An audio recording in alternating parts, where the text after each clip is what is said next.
आकाशवाणी छत्रपती संभाजीनगर केंद्र प्रासंगिक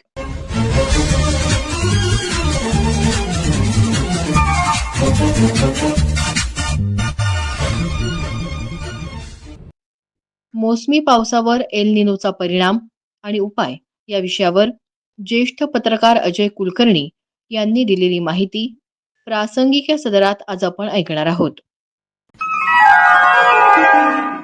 श्रोते हो, नमस्कार.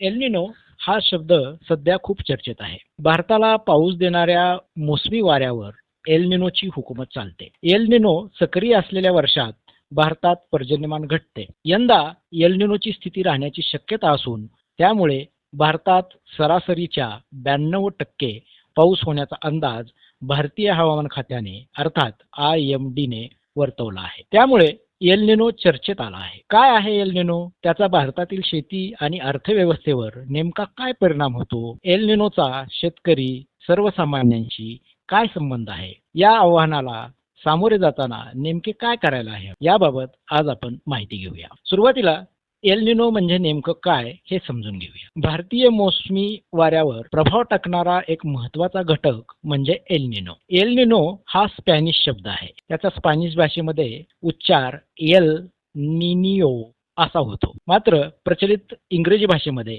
एल निनो आणि मराठीतही हा शब्द आता प्रचलित झालेला आहे. स्पॅनिश भाषेत एल निनो चा अर्थ आहे छोटा मुलगा. एल निनोचे मूळ आहे प्रशांत महासागरात. दक्षिण अमेरिकेच्या पेरू आणि इक्वेडोर या देशांच्या किनाऱ्यानजीकच्या सागरी प्रवाहाच्या तापमानाचा आणि एल निनोचा जवळचा संबंध आहे. विषुववृत्तीय प्रशांत महासागरात 20° उत्तर ते 20° दक्षिण या अक्षांशादरम्यान ही घटना घडते. प्रशांत महासागराच्या पृष्ठभागाचे तापमान 0.2 ते 0.5 अंशांनी वाढते तेव्हा एल निनो परिणाम होतो किंवा आहे असे संबोधले जाते. इक्वेडोर आणि पेरू या देशांच्या समुद्र किनाऱ्याजवळून उबदार सागरी प्रवाह दक्षिणेकडे वाहतो. या प्रवाहाला सुरुवातीला एल निनो ही संज्ञा वापरात होती. हा प्रवाह नाताळाच्या सुमारास उद्भवतो. दर 2 ते 7 वर्षांनी हा उबदार प्रवाह नेहमीपेक्षा जास्त प्रबळ अर्थात उष्ण होऊन तो दीर्घकाळ टिकतो. त्यामुळे उष्णकटिबंधीय प्रशांत महासागरीय प्रदेशातील वारे आणि पर्जन्य यांच्यात मोठे बदल होतात. आता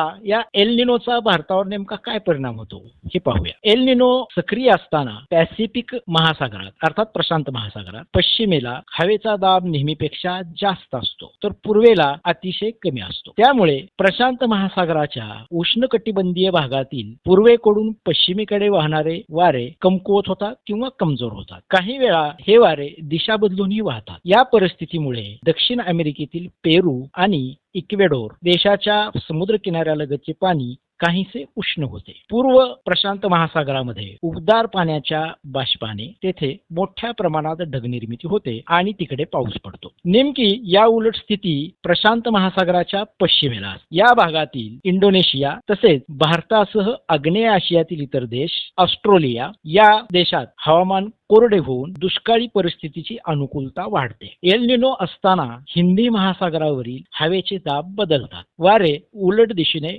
वाहू लागतात किंवा कोरडे वारे भारतीय उपखंडाकडे येतात. त्यामुळे भारतातील मोसमी पावसावर एल निनोचा परिणाम होतो. एल निनो सक्रिय असतानाच्या स्थितीत बहुतेक वेळा भारतीय उपखंडातील पर्जन्यमान घटते असे आढळून आले आहे. आता वेगवेगळ्या देशांनी एल निनो निश्चितीचे वेगवेगळे निकष हे निश्चित केलेले आहे ते आपण आता पाहूया. एल निनोचा परिणाम जागतिक हवामानावर होत असल्याने प्रत्येक देशाने आपापल्या निरीक्षण आणि अनुभवानुसार एल निनोचे मापदंड निकष निश्चित केले आहेत. ऑस्ट्रेलियाचा हवामान विभाग अर्थात ऑस्ट्रेलियन ब्युरो ऑफ मेट्रोलॉजी, अमेरिकेचे climate prediction centre, international research institute for climate and society तसेच जपान मेट्रोलॉजी एजन्सी यांच्या निकषानुसार जेव्हा उष्णकटिबंधीय प्रशांत महासागराचे तापमान अर्थात सी सरफेस टेम्परेचर याला SST असे संबोधले जाते. हे प्रशांत महासागराचे तापमान 0.5 अंश सेल्सिअस पेक्षा जास्त असेल तेव्हा एल निनो स्थिती असते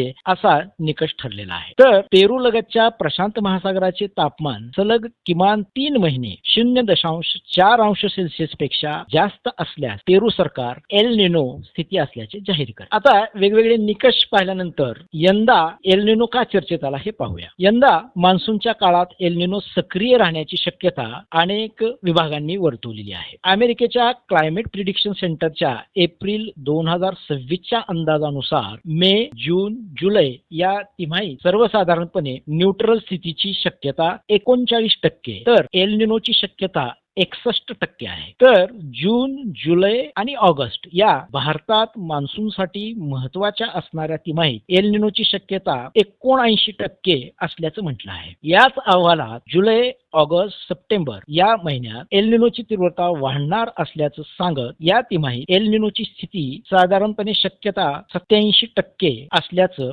अमेरिकेच्या क्लायमेट प्रिडिक्शन सेंटरच्या अहवालात म्हटले आहे. हिंदी महासागरातील व्यापारी वारे, त्यांची दिशा आणि दाब यावर एल निनोचा परिणाम होत असल्याने भारतीय मान्सूनचा अंदाज व्यक्त करताना प्रशांत महासागरातील एल निनोची स्थिती काय आहे याचा आवर्जून विचार करावा लागतो. एल निनोची तीव्रता असेल तर भारतीय उपखंडात दुष्काळ पडतो असे आढळून आलेले आहे. त्यामुळे एल निनोचा थेट संबंध हा भारतीय उपखंडातील दुष्काळाशी, पावसाच्या प्रमाणाशी आहे असे आढळून आलेले आहे. त्यामुळे एल निनोचा थेट संबंध भारतातील शेती उत्पादनावर होतो. त्यामुळे एल निनो हा मोसमी पावसावर प्रभाव टाकणारा महत्वाचा घटक मानला जातो.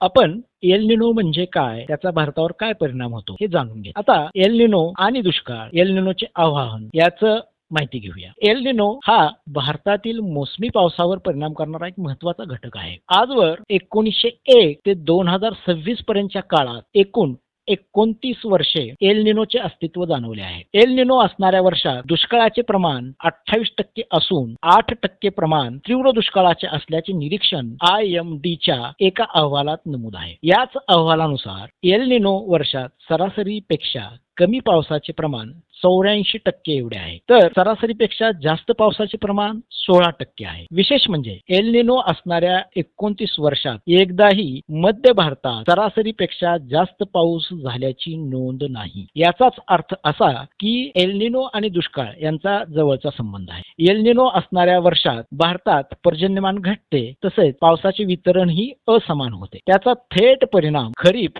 तसेच रब्बी हंगामावर होतो. परिणामी शेतीतील उत्पादन घटते. एल निनोची स्थिती जशी महत्वाची आहे त्याचप्रमाणे भारतीय निनो म्हणून ओळखल्या जाणाऱ्या IOD याची ही स्थिती अत्यंत महत्वाची ठरते. व्यापारी वाऱ्यांच्या वहनात हिंदी महासागराच्या पृष्ठभागाचे तापमान अत्यंत कळीची भूमिका वठवते. ज्याप्रमाणे एल निनो आणि ला निना हे भारतीय मान्सूनवर परिणाम करतात, त्याचप्रमाणे हिंदी महासागराच्या पूर्व आणि पश्चिम टोकाकडचे तापमान ही भारतीय वाऱ्यांवर परिणाम करते. हिंदी महासागराच्या पूर्व आणि पश्चिम टोकाकडील भाग किंवा ध्रुवाकडील दोलायमानता म्हणजेच इंडियन ओशन डायपॉल अर्थात IOD ला भारतीय निनो असंही म्हणतात. आता IODच्या एकूण 3 स्थिती असतात. अनुकूल IOD अर्थात याला पॉझिटिव्ह स्टेज असं म्हणतात. IOD प्रतिकूल असण्याची स्थिती याला निगेटिव्ह स्थिती असं म्हणतात. तर तिसरी स्थिती आहे तटस्थ IOD. आता या स्थितींचा आणि एल निनोचा काय संबंध आहे ते आपण पाहूया. जेव्हा पश्चिम हिंदी महासागराच्या पृष्ठभागाचे तापमान नेहमीपेक्षा वा सरासरीपेक्षा जास्त असते तेव्हा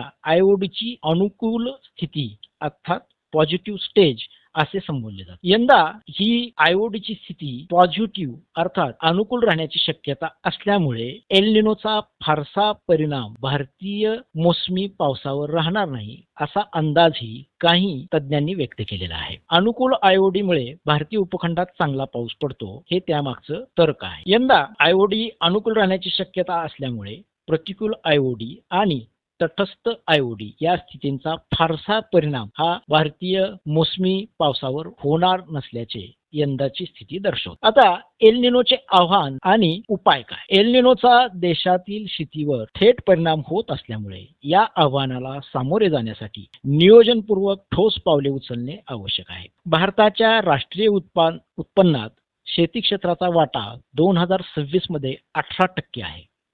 केंद्राच्या आर्थिक सर्वेक्षण अहवालानुसार कृषी क्षेत्र 46.1% लोकांना रोजगार पुरवते.